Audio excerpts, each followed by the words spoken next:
l'âme d'une certaine façon.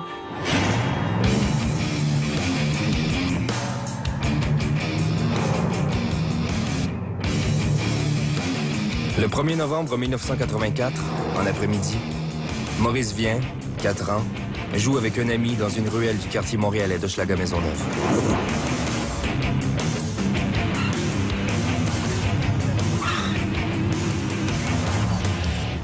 En acceptant d'entrer dans la voiture d'un inconnu, il ne se doute pas du danger qui le guette. C'est la dernière fois que l'enfant a été vu vivant.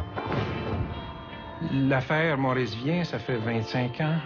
Ça fait plus de 10 ans que j'ai quitté la police. C'est une de ces cicatrices à l'âme. C'est, quand je regarde 30 ans dans la police, c'est un échec.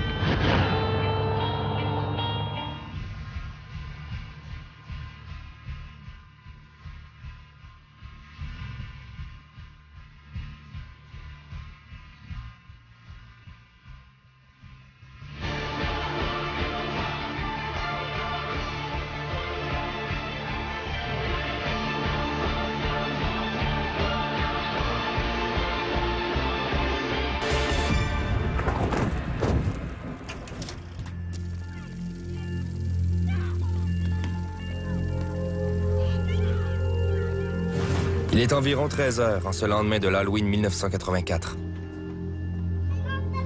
Maurice Vien joue dans la ruelle derrière chez lui où il vit avec sa mère et son jeune frère.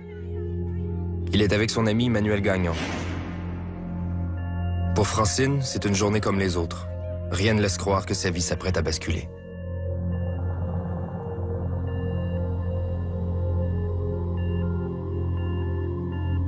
Quand le petit Manuel fait irruption dans sa cuisine et lui annonce que Maurice est parti dans une voiture avec un étranger qui lui a promis des bonbons, elle sort en trombe et constate la disparition de son fils. C'est la panique. Elle rentre et bondit sur le téléphone pour appeler la police. Alors, c'est sûr que c'était un enlèvement. Pour moi, c'était pas une disparition, là. 4 ans, là, tu fais pas une fugue, tu te payes pas, tu sais, payes pas comme ça, là. C'est sûr, là, quand le petit Manuel est arrivé puis il a dit qu'il était parti dans auto, là, pour moi, c'était sûr, là, que c'était un enlèvement, là. C'était un kidnapping, c'est sûr, sûr, sûr. Yvon Lépine, l'un des premiers enquêteurs accourus sur les lieux, tente tant bien que mal d'apaiser la mère du petit Maurice. Écoutez, c'est une femme qui était démolie. Voyez? Son enfant de 4 ans est plus là. Il est parti en auto. Elle n'a aucune idée qui a pu partir avec son enfant. Elle savait pas quoi faire. Elle se promenait du domicile du petit Manuel, qui était quelques blocs plus bas que la rue. Elle se promenait de là à chez elle.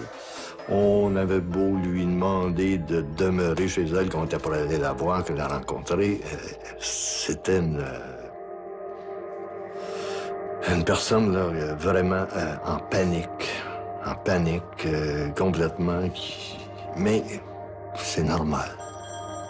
Lorsque Jacques Duchesneau, l'enquêteur en chef de la police de Montréal, reçoit l'appel d'Yvon Lépine, il prend les choses en main rapidement. Alors, immédiatement, eux s'aperçoivent qu'il y a quelque chose qui marche pas et qu'on parle sûrement pas d'une disparition, mais plutôt d'un enlèvement. Alors, c'est là que tout le processus se met en branle.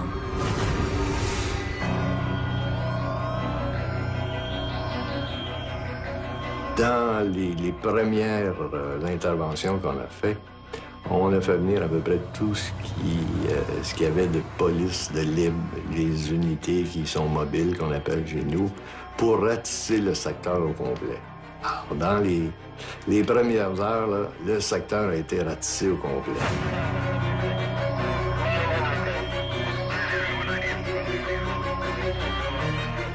Le sergent détective Claude Le Sieur fait partie de la trentaine d'enquêteurs dépêchés par Jacques Duchesneau sur les lieux de l'enlèvement.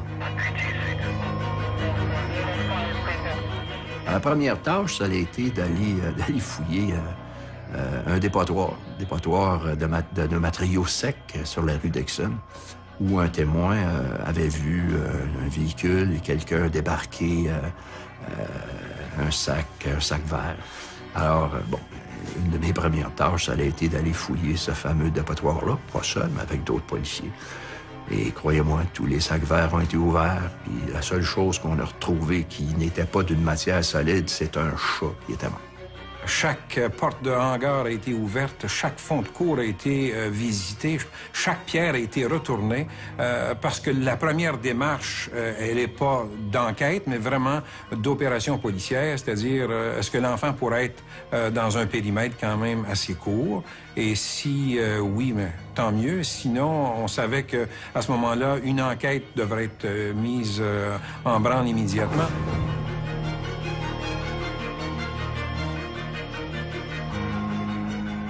Notre soirée, c'est un peu limité à ce genre d'intervention-là. Les ruelles ont toutes été faites dans le secteur. On a essayé de trouver des témoins aux alentours du parc. On est revenu bredouille et ça s'est terminé à peu près vers les 4-5 heures du matin, nos recherches dans le quartier.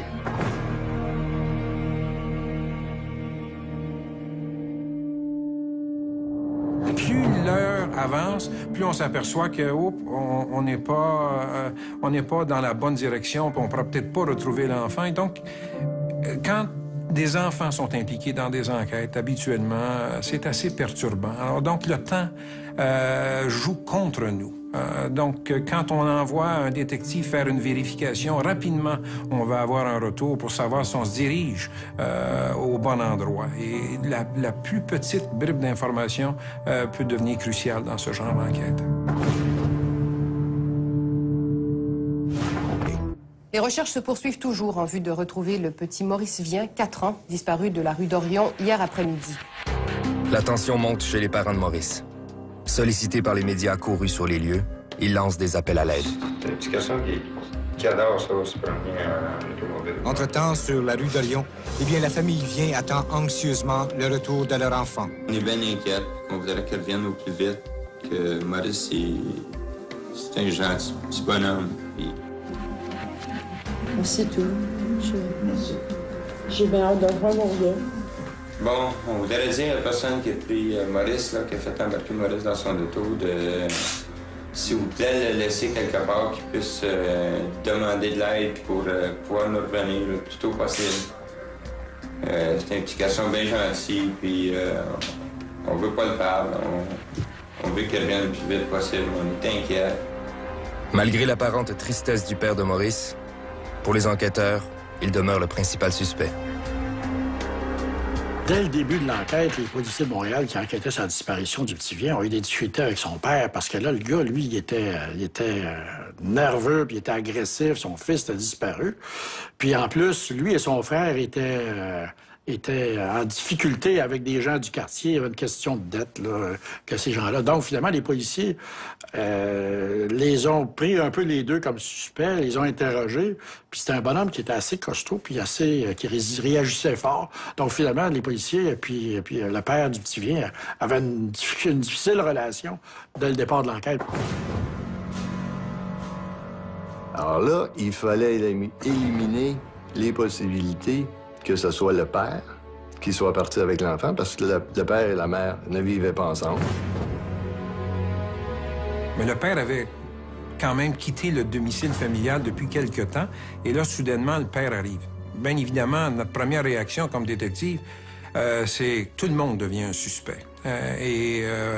On a considéré cette possibilité-là dès le début de l'enquête. Les démarches des enquêteurs ont lavé le père de Maurice de tout soupçon. Mais les fréquentations de celui-ci laissent pour le moins à désirer. On a eu à transiger avec le père parce qu'il y avait des gens qui, semble-t-il, le pourchassaient. On l'a même caché dans un hôtel. Alors, pendant qu'on faisait des recherches pour retrouver l'enfant, il fallait aussi s'occuper du père. Et ça venait ajouter là, à l'horreur du drame, parce qu'on vivait avec la mère une situation intense. On cherchait un enfant qui avait jamais demandé d'être enlevé et un père qui était erratique. L'hypothèse de la fugue est définitivement rejetée. Les membres de la famille, et plus particulièrement le père du petit Maurice, ne font plus partie de la liste des suspects potentiels. Toutes les forces vives sont maintenant déployées pour trouver l'enfant. Une course contre la montre est entamée.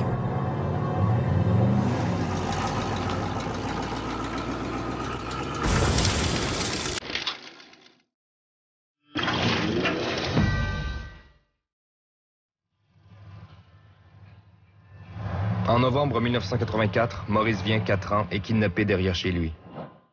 Une vaste opération policière est déclenchée pour le retrouver. Les premiers soupçons ont tout d'abord été dirigés vers son propre père, mais ils se sont avérés non fondés. Le lendemain de la disparition, l'enquête reprend plus belle. La tristesse et l'urgence de la situation pressent les policiers. Dans une enquête comme celle-là, vous savez que ça vient toujours chercher des émotions. Autant pour les policiers en uniforme que pour les détectives. Les détectives vont travailler avec la famille, donc il y a vraiment un choc des émotions. Pour la pauvre mère du petit Maurice, l'attente est insoutenable. Les policiers ne doivent pas moins vérifier des faits, des hypothèses ou des soupçons avec son aide. L'état d'angoisse de Francine Legault est tel qu'il consulte d'abord un psychologue afin d'être le plus efficace possible. Et là, ça faisait 18 heures qu'il n'avait pas entendu parler de rien de la police. On s'est fait recevoir avec, comme on dit, une brique et un fanal. Et on s'est fait engueuler. Ça n'avait pas d'allure, on la tenait pas au courant, et ainsi de suite. Et là, on s'est dit, notre plan d'attaque, notre plan est foutu, on n'obtiendra rien. Et le psychologue nous avait, si vous réussissez à trouver la doudou de Maurice Viens, elle va vous l'arracher des mains et elle va tout vous raconter après. On était partis perplexes. On est arrivé là, après s'être fait engueuler. On est rentré dans la chambre et j'ai trouvé sa doudou. Et effectivement, elle me l'a enlevé. Et après ça, on s'est assis dans la cuisine. Et tranquillement, elle nous a fait confiance. À cette époque-là, on était tous relativement jeunes. Des gars, à peu près dans 35-40 ans. Plusieurs avaient des enfants de cet âge. Moi, j'en avais un qui avait 6 ans, puis l'autre avait 3 ans et demi. Alors, quand le soir, je voyais mon gars de 3 ans et demi, mais c'est le petit que je voyais. Madame Viens, c'est une personne tellement bien, tellement simple, tellement humble, que, écoutez, on faisait partie de la famille. Elle nous a raconté pratiquement... on aurait pu savoir à peu près n'importe quoi de sa vie. Et finalement, cette entrevue-là nous a permis d'éliminer complètement la famille. À Montréal, les recherches policières se poursuivent en vue de retrouver le petit Maurice Viens, disparu depuis 13 heures hier. Une trentaine de policiers, assistés de nombreux volontaires, ratissent tout un quartier de l'est de Montréal dans l'espoir de retracer le bambin. Alertés par les médias, les Montréalais sont touchés par la tragique histoire. La nouvelle n'a pu échapper à personne. Plusieurs pensent avoir de l'information pertinente à transmettre aux policiers. Il y a tellement d'informations qui entrent. Vraiment, là, à chaque heure, les téléphones ne dérougissent pas. Tout le monde pense avoir vu l'enfant à tel endroit. Ça nous prend une coordination. Et là, on a utilisé mon ordinateur personnel parce que à ce moment-là, les services policiers ne travaillent pas encore avec des ordinateurs. On a encore des vieux dactylos.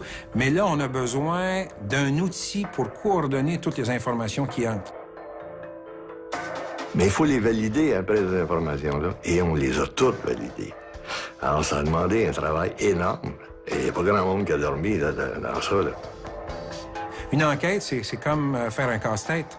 Et chaque pièce devient importante. Si on est capable de voir le portrait d'ensemble, hein, on est proche d'atteindre le but qu'on s'est fixé. Et dans ce cas-là, c'est de retrouver l'enfant vivant le plus rapidement possible. Au cours des 48 heures suivant la disparition de Maurice, les policiers vont de déception en déception. Tout le monde était chargé d'adrénaline. On cherchait notre enfant. Je pense que c'est la meilleure façon de l'expliquer.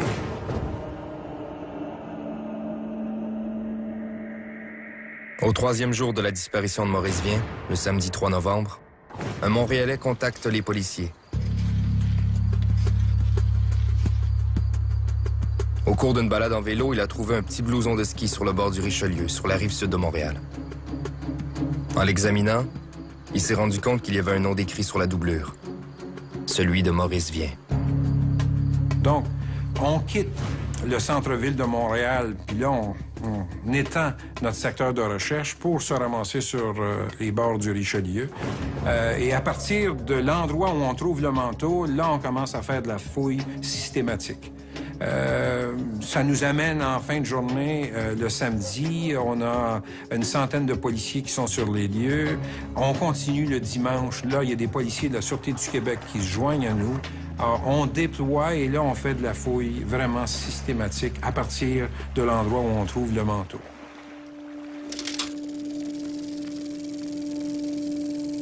Mais moi, à ce moment-là, quand ils ont trouvé le manteau, je savais que Maurice était déjà mort. C'est fort à dire, là, mais mon cœur de mère savait qu'il était mort. J'ai eu comme une apparition, que je pourrais dire. J'étais assis dehors, puis c'est comme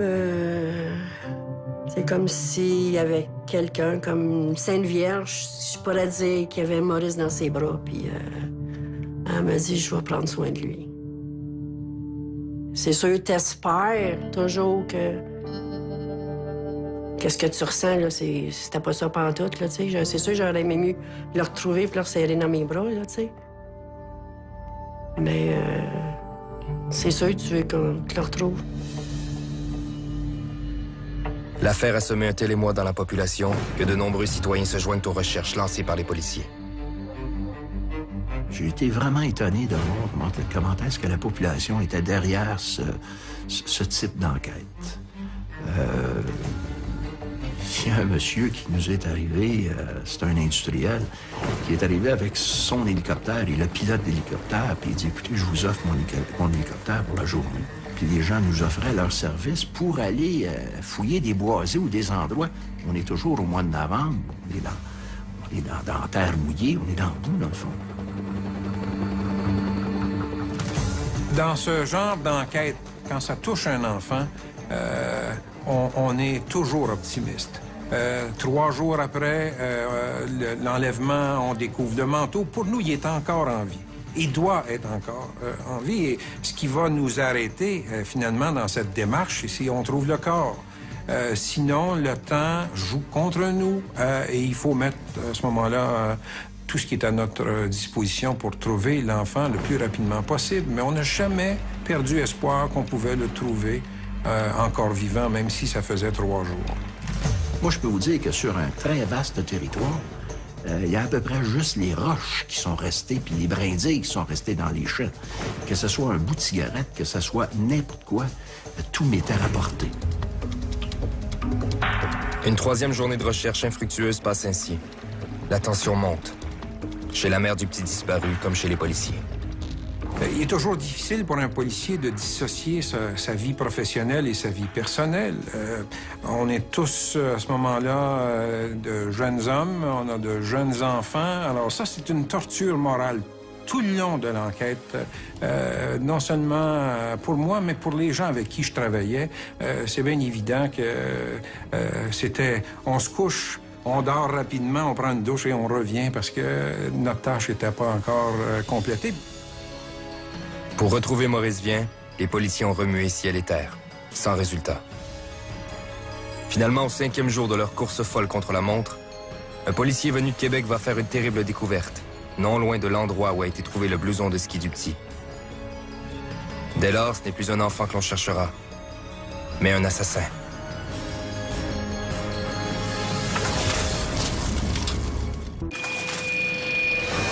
Maurice Vien a été enlevé le 1er novembre 1984. La police montréalaise a tout mis en œuvre pour le trouver, mais en vain. 5 jours plus tard, on trouve son corps martyrisé dans une maison abandonnée de Saint-Antoine-sur-Richelieu. Claude Le Sieur, débarqué tôt sur les lieux, n'a rien oublié de la scène. Ben, écoutez, monsieur, j'ai passé plusieurs années à la section des homicides. J'en ai vu des cadavres. Il n'y en a pas un qui est mieux que l'autre.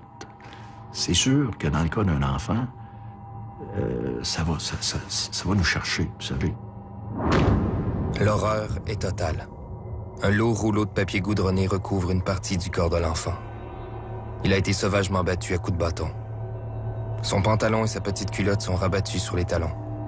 Sa chemise est remontée jusqu'aux épaules. Des genoux jusqu'au haut du corps, la peau est violacée. Il y a un enfant de 4 ans, monsieur, qui est enlevé. Un enfant de 4 ans qu'on retrouve dans des conditions semblables, dans un endroit semblable. Là, c'est de l'irrationnel. Il n'y a pas aucun enquêteur qui peut dire, qui peut se mettre à la place, de la victime, évidemment trop jeune, et du suspect. Il n'y a pas personne ici dans le studio qui peut penser à ça. C'est de l'irrationnel. On n'est pas capable de penser comme enquêteur. Alors, on pense comment? On pense avec nos cœurs, avec notre cœur et nos tripes.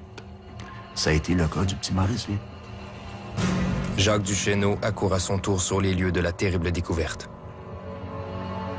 Ouais, là, imaginez, là, on est en novembre, il fait froid. On est dans une maison qui n'a pas d'électricité. Et quand on entre à l'intérieur, il y a un énorme trou dans le plancher. C'est une maison qui est en construction. Donc, du premier plancher, on peut voir dans le fond de la cave. Et là, on éclaire avec des lampes de poche. Et là, on voit le corps de Maurice Vien.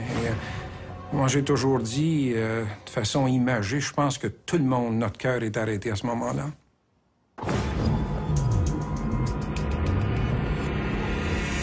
Battre un enfant à mort, ça se comprend pas. Pour y arriver, c'est là qu'il faut faire intervenir soit la maladie.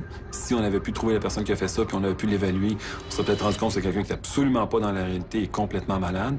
Ou encore, c'est quelqu'un qui a tellement de rage en lui, tellement de colère, qu'il a besoin de la défouler pour s'en libérer. Mais c'est clair qu'on n'est pas dans le domaine du rationnel. Tuer un enfant, c'est déjà horrible. Les circonstances qui ont amené à la mort sont peut-être encore plus horrifiantes. Parce qu'on a su, d'abord par les marques sur le corps, mais aussi par des prélèvements qui ont été faits, que non seulement c'est un enfant qui a été tué, mais qui a été torturé. Et ça, c'est difficile. Dès la découverte du corps de Maurice, on dépêche Yvon Lépine auprès de la mère du petit. Sa mission s'annonce déchirante. Ma tâche, c'était de la garder chez elle jusqu'à temps qu'on ait la certitude que c'était Maurice. J'aurais aimé qu'il vienne me chercher pour que j'aille le chercher. C'est sûr que ça se fait pas, là. C'est quand même une scène de crime, comme on dit. Mais oui, j'aurais aimé ça. Ça a été des heures qui m'ont paru des journées de rester dans son domicile, assis à table, à écouter la radio, parce qu'elle ne voulait pas fermer la radio. Elle voulait avoir des bulletins de nouvelles à toutes les 5 minutes. Et là, qu'est-ce que tu veux dire? On ne peut pas y parler de la pluie et du beau temps. C'est pas ça qu'elle veut entendre. Et à toutes les 15 minutes, vous allez m'emmener? Non, on s'en va pas là. On y va pas. Il n'est pas question qu'on y aille là.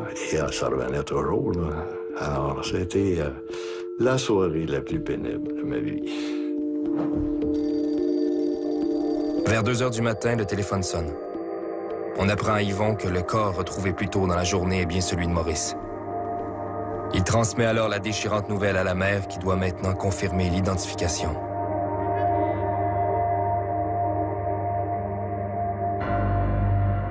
J'ai dû l'amener à la morgue, à la Sûreté du Québec, pour qu'elle identifie Maurice. Ça, c'est la pire chose que j'ai faite dans ma carrière. D'amener une femme identifier son fils. J'ai vraiment pas aimé ça.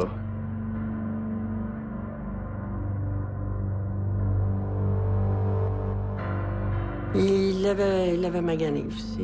C'est ça, c'est quand même spécial là, de voir ton bébé à travers d'une vitre. Là. Tu y vois juste comme la face pour l'identifier. Tu peux même pas l'approcher, tu peux même pas le serrer dans tes bras, comme même s'il est mort. En tout cas, tu veux pas, tu veux le prendre. T'sais. Ben oui, c'est ça. Écoutez, tout parent qui vit la perte d'un enfant a un deuil à faire qui, en soi, est extrêmement difficile à faire. Perdre un enfant de façon subite, comme ça, dramatique, sans avoir été préparé, c'est déjà pour un parent presque inacceptable. Et si on ajoute au fait que cet enfant-là a été agressé, a été battu et mort d'une façon tragique, probablement dans des souffrances, écoutez, ça fait un deuil qui devient presque impossible à faire. Tu l'imagines, mais tu peux pas t'imaginer que ça va t'arriver ou quelqu'un va le faire à ton enfant, tu sais. Bon, tout le monde le sait, il y a des enfants qui se font violer, qui se font battre. Mais tu penses pas que quelqu'un va venir chez toi, en face de chez toi, voler ton enfant, puis le battre à mort, là. Tu sais, puis le laisser dans le fond d'une cave. En tout cas, ça dépasse l'entendement, là, ça, là. Moi aussi, sont grandes, mes émotions, là, mais j'ai un travail à faire, là. Faut que je le fasse, là, tu sais. Même s'il y a une larme qui coule, faut que tu l'essuies, puis il faut que tu continues, là, t'sais. C'était un moment extrêmement difficile. D'abord, difficile d'accepter l'échec et difficile de voir dans quelles circonstances tu trouves une personne qui, dans ta tête, est encore vivante il n'y a pas longtemps. Alors, ça a été difficile. 25 ans plus tard, je pense qu'on trouve ça très difficile. Écoutez, oui, les policiers, c'est des êtres humains.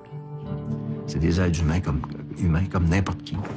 Dans le cas du petit, j'ai mon fils le plus jeune. Je vous dis, j'y trouvais des ressemblances, mais des ressemblances très proches. Je ne sais pas qui remercier pour que lui soit là. Quand on vit des enquêtes comme celle-là, tu n'accroches pas ton manteau en quittant le poste de police, tu te dis « je reviens à un être humain », tu es un être humain tout le temps. Et tu vis avec ce fardeau-là. Moi, je me rappelle que le soir où je suis revenu à la maison, je suis allé chercher mes enfants et je suis allé les amener dans notre lit. Ils ont couché une partie de la nuit entre moi et ma femme. C'était ma façon de dire « mais je vous protège ».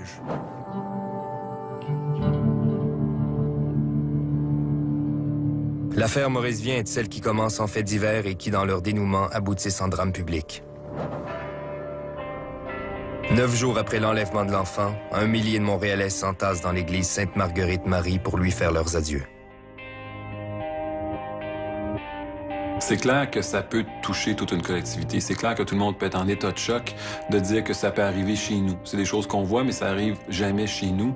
Que dire que ça arrive chez nous, ça arrive proche de chez nous, qu'il y a quelqu'un qui se promène dans notre société à nous, dans laquelle on vit, qui fait des choses comme ça. C'est clair que la société, pendant un certain temps, peut être en état de choc, oui. Pendant les obsèques du petit Maurice, l'attention des enquêteurs puis des médias se tourne sur une autre disparition, celle de Sébastien Métivier, 8 ans, et son copain, Wilton Lubin, 12 ans. Les 2 enfants ont été vus pour la dernière fois le même jour que l'enlèvement de Maurice, et ils habitent à quelques coins de rue de la famille Vien. Si l'on a d'abord cru à une fugue à cause de leur âge, la thèse de l'enlèvement s'impose de plus en plus.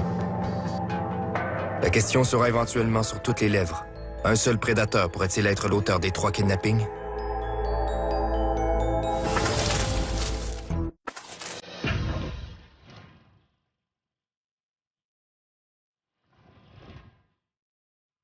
En novembre 1984, le corps du petit Maurice Vien est retrouvé dans une maison abandonnée de Saint-Antoine-sur-Richelieu.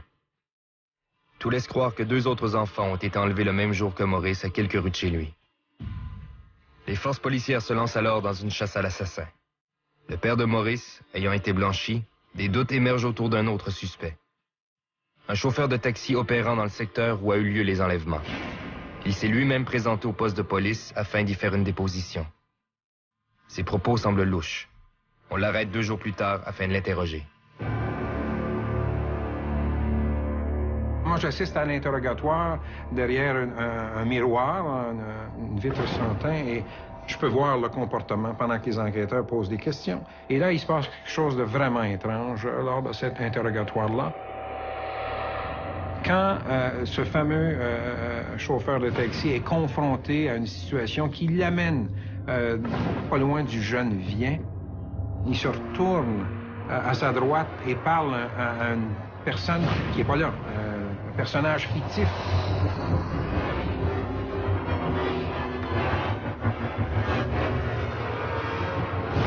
Et là, il commence à dire des choses comme « Ah, c'est ça que tu y as fait, petit viens. » Donc, on voit là qu'il est dans un délire complet. Ce qui nous a vraiment troublés dans cet interrogatoire, c'est que cette personne nous a mentionné des choses que seul le tueur pouvait savoir. Et c'est là qu'on s'aperçoit qu'il n'est peut-être pas étranger à ce qui a pu se passer. De s'adresser à une troisième personne qui est manifestement pas là, ça c'est plus du registre de la psychose. On va voir ça, par exemple, chez les schizophrènes qui entendent des voix et qui sont convaincus que les voix doivent venir de quelque part. C'est pas du tout du registre de la personnalité multiple dans ce cas-là. C'est du registre d'une psychose, de la schizophrénie, quelqu'un qui entend des hallucinations et qui va répondre à la personne.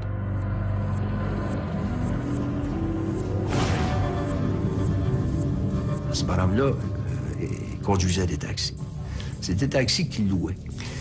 Et pour avoir rencontré le propriétaire qui fait la location de plusieurs autotaxis, il se souvient, de façon contemporaine à l'enlèvement, que quand notre suspect est arrivé à ramener le taxi au garage, le propriétaire a dit « Mais coudonc, es-tu allé dans le bois? Est-ce que tu es allé avec ça? » Parce que le taxi était tout seul.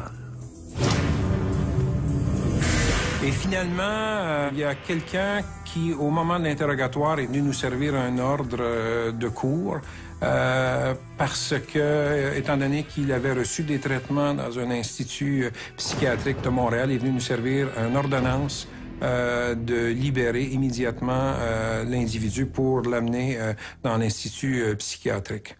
Alors, l'interrogatoire s'est terminé là. Ils ont été forcés de le libérer parce qu'en vertu de la loi sur les malades mentaux, de la protection des malades mentaux, cet homme-là devait subir des traitements parce qu'il avait des problèmes. Donc, il a été envoyé à l'hôpital psychiatrique Louis H. Lafontaine. Mais je peux vous dire, moi, qu'il y a des éléments que cet homme-là nous a dit, qu'on retrouvait sur la scène de crime. Pour moi, ça va un petit peu au-delà du hasard. Évidemment, ce qu'on avait, c'est une preuve qui était circonstancielle. Et ce qui venait crémer le tout, c'est qu'il était sur la protection, la loi de la protection du malade mental. Mais quant à moi, retraité, ça a été le meilleur des suspects. Et c'est ça. On s'en doute. Cette démarche des psychiatres de Louis-Hippolyte Lafontaine ne satisfait pas les policiers. Les psychiatres dans notre société, avec les lois qui nous régissent, sont un peu mal pris. Dans le sens qu'on fait reposer beaucoup de responsabilités sur les psychiatres, d'évaluer les patients, d'évaluer leur dangerosité, d'essayer de la prévoir. Donc, c'est clair que dans notre société, on est pro-liberté, c'est ce qui est une excellente valeur. Donc, on donne la chance au coureur. Et le psychiatre, lui, doit fonctionner dans ce cadre légal, à savoir que s'il n'y a pas une évidence que le patient présente un danger, il n'a pas le droit de le garder. Après quelques temps passés dans un hôpital psychiatrique, le chauffeur de taxi obtient son congé. Les médecins estiment qu'il lui suffira d'être suivi en clinique externe. Et il y a un médecin de Louis H. qui a déclaré à un journaliste, sous le couvert de l'anonymat, que ce patient-là avait obtenu son congé parce qu'il ne constituait pas un danger pour la sécurité du public. Comme policier, j'ai juste, malheureusement, à constater qu'il y a des gens dans notre société qui veulent faire du mal à des enfants. Et mon rôle comme policier, c'est de m'interposer pour empêcher que ça arrive. Je peux pas solutionner tous les problèmes de la société. Je peux pas être en même temps policier, justicier, juge et psychiatre. Je dois juste composer avec les éléments que la société me donne. Mais s'il faut me demander d'un point de vue personnel, ben oui, ça me laisse perplexe. Moi, qu'il y a des gens qui seraient mieux en établissement que des gens soient libérés. Est-ce que c'est le cas ici? Bon, je suis pas placé pour le savoir. Je peux pas vous dire.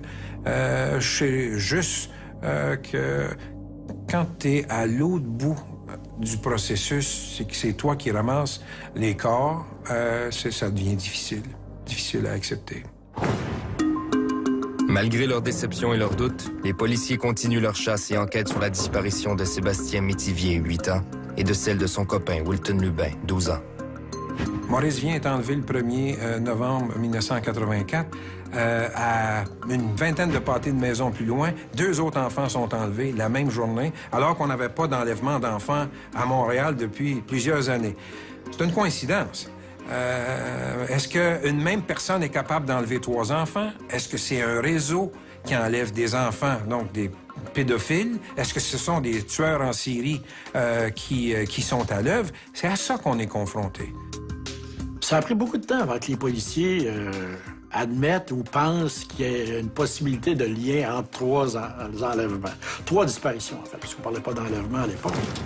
Que 2 tueurs différents agissent la même journée pour enlever et tuer des enfants à peu près du même âge, statistiquement, c'est à peu près impossible.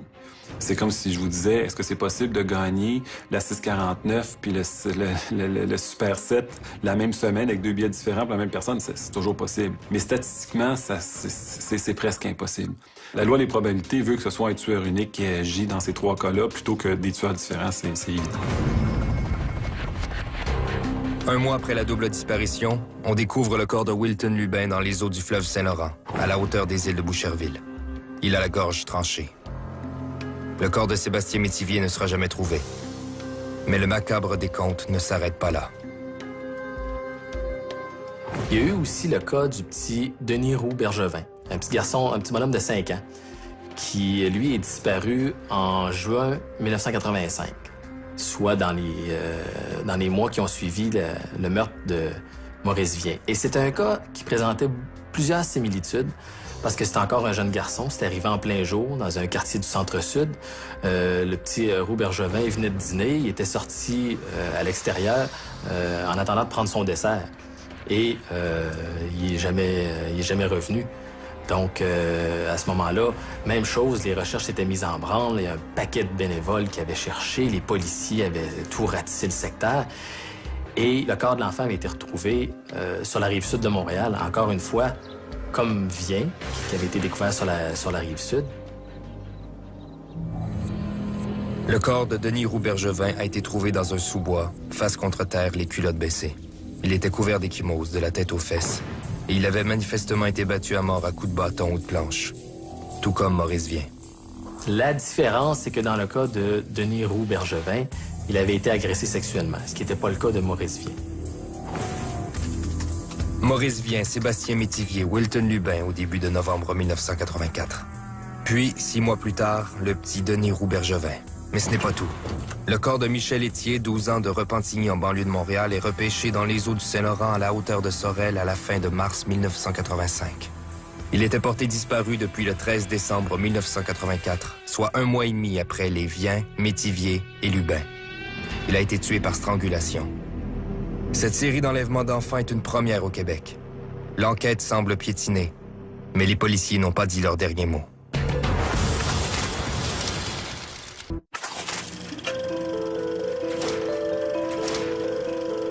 En novembre 1984, l'enlèvement puis le meurtre du petit Maurice Vien, 4 ans, bouleverse toute la communauté. La série d'assassinats d'enfants qui suit le tragique événement dans la région de Montréal sème la consternation. En quelques 7 mois, entre novembre 1984 et juin 1985, on se retrouvait avec 5 cas de disparition et de mort d'enfants dans la grande région de Montréal. C'est énorme, on n'avait jamais vu ça avant et on n'a jamais vu ça depuis. Les années passent et l'enquête semble s'enliser. Mais à la Sûreté du Québec, on ne lâchera jamais prise. Chez eux, on a fini par croire en la possibilité d'un seul et même assassin. Un tueur en série qui aurait peut-être frappé pas moins de 7 fois dans la région montréalaise à la même époque. En 1992, 8 ans après la mort de Maurice Vien, une délation faite via le programme Infocrime permet à de nouveaux enquêteurs de se pencher sur un autre suspect. Plusieurs années après, ils ont eu un suspect qui demeurait dans l'Est, près des résidences des petits Wilton Lubin puis Sébastien Métivier.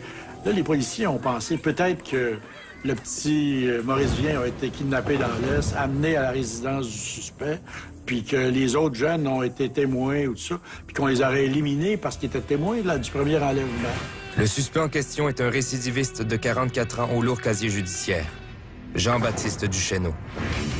Selon les dires d'un de ses proches, il pourrait être l'auteur des meurtres de Wilson Lubin et de Sébastien Métivier. Les enquêteurs réussissent à obtenir plusieurs témoignages confirmant qu'il a été la dernière personne vue avec les deux enfants le jour de leur enlèvement. En 1973, à Québec, il a été trouvé coupable d'un meurtre d'une fillette de 6 ans. Et à ce moment-là, Duchesneau a été arrêté, puis a été effectivement détenu. Il a été à Pinel pendant un certain temps. Et en 83, il a été mis en libération conditionnelle pour une période jusqu'en 85 à peu près. Suite à ces événements-là, un peu plus tard, vers 87, il a été arrêté pour des accusations d'inceste et d'agression sexuelle sur des enfants. Puis il a été incarcéré à la prison de la Macasa dans les Hautes-Laurentides. Dès le premier stade de l'enquête, en novembre 1984, les policiers ont frappé à toutes les portes du voisinage et n'ont pas manqué de visiter le logis de Duchesneau. En liberté conditionnelle à cette époque, il décide de s'enfuir temporairement dans la région de Québec pour éviter d'être interrogé. Sa compagne se garde bien de mentionner sa présence aux policiers, car avant de partir, il l'a supplié de ne pas parler de lui à la police, car il risquait d'avoir des problèmes à cause de ses antécédents judiciaires. Le 1er novembre 1993, jour anniversaire de la tragique disparition des Viens, Lubin et Métivier, les enquêteurs Roger Pilon et Guy Préfontaine rendent visite à Duchesneau. On l'a informé des motifs de notre visite, à savoir la disparition des jeunes Lubin et Métivier et le meurtre de Wilton Lubin. Il est devenu très nerveux. Bien honnêtement, je pense que je vous dirais que les deux jambes lui ont coupé. Et puis, par la suite, durant l'interrogatoire, il est devenu tendu. Il était stressé. Je dirais même qu'à un moment donné, il était dans un état de panique. C'était vraiment la panique. On avait prévu un test polygraphique. On lui a demandé s'il accepterait. Puis il a accepté, il a signé le document. Lorsqu'on est revenu à Montréal, mon partenaire Guy Préfontaine est allé voir le juge à la Cour supérieure pour faire signer les documents. Et moi, j'étais au bureau pour faire des dernières vérifications. Puis, à ce moment-là, j'ai reçu un appel du centre de la Macasa à l'effet qu'il venait de trouver Duchesneau qui s'était suicidé. Et ça finit comme ça. Il a apporté son secret avec lui.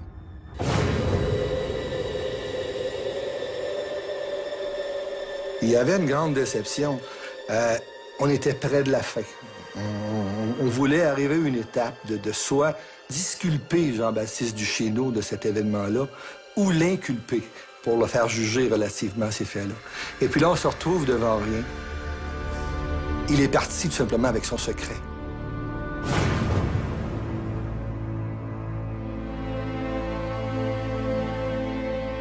Et en bout de ligne, on est 25 ans plus tard, j'ai toujours pas la satisfaction d'avoir terminé cette enquête-là. C'est triste. Je pense que je peux parler pour tous les enquêteurs de la CUM, du poste 33 et les autres qui ont touché à l'enquête de Maurice Vien, si à un moment donné, on aurait la conviction par un juge et 12 jurys de celui qui a commis le crime. Monsieur, je pense qu'on pourrait partir en paix.